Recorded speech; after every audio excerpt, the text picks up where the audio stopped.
दोस्तों आज की कहानी है माँ जी ये हमारा घर है होटल नहीं। दोस्तों कहानी शुरू करने से पहले अगर हमारे चैनल को सब्सक्राइब नहीं किया हो तो कर लीजिए ताकि आपके पास पहुँचे हर रोज नया वीडियो। अरे बहू मेरी साई ऊपर वाले कमरे में ले आना, मुझसे बार बार ये सीढ़ियों सड़ी उतरी नहीं जाती है। इस घुटनों की दृश्य कब राहत मिलेगी पता नहीं। विशाखा की सास ने उसे अपनी ऊपरी मंजिल वाले बेडरूम में बैठे बैठे आवाज लगाई। विशाखा साड़ी संभालते हुए सास को साई देने गई थी कि अमन ने नीचे से कहा, विशाखा मेरा नाश्ता लगाओ, पहले आज ऑफिस जल्दी निकलना है।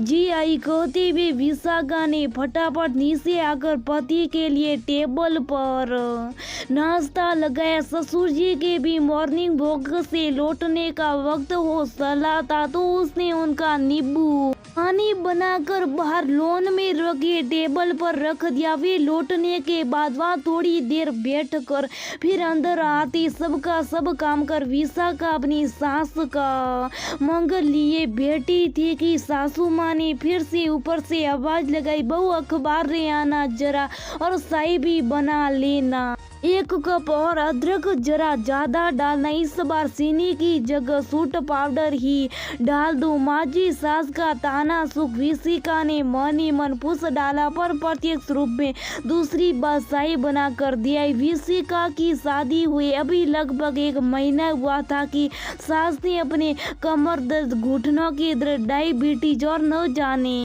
कितनी बीमारियों का हवाला देकर घर की सारी जिम्मेदारी उसके ऊपर सौंप दी। बहू के आने के बाद अचानक ही उनकी सारी तकलीफें बढ़ गई थी। अब वो ऊपरी मंजिल वाले अपने बेडरूम में आराम फरमाती और विशाखा का पूरा दिन काम में कटता। हालांकि घर के कामों से विशाखा को कोई दिक्कत नहीं थी पर दिन भर हर चीज सबके हाथों में थमाने से वो यकीन थक जाती थी। खाने की मेज पर भी उसका सबके साथ खाना सास को पसंद नहीं था।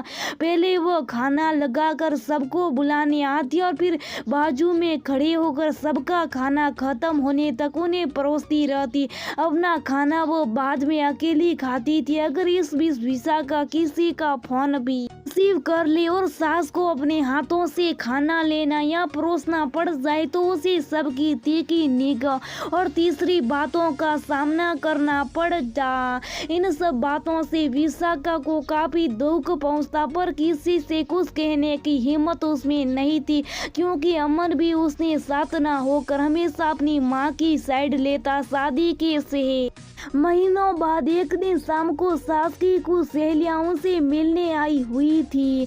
उनकी आप भक्त कर और 100 बार ऊपर नीचे कर विशिका इतनी थक गई कि अपने कमरे में बस थोड़ी देर लेटने से वो गहरी नींद में सो गई। कुछ देर बाद उसने महसूस किया कि अमन उसे जगा रहा है। उसे लगा शायद वो उसे खाना खाने के लिए कह रहा पर वो तो उसे उन्हें खाना परोसने की फरमाइश कर रहा था।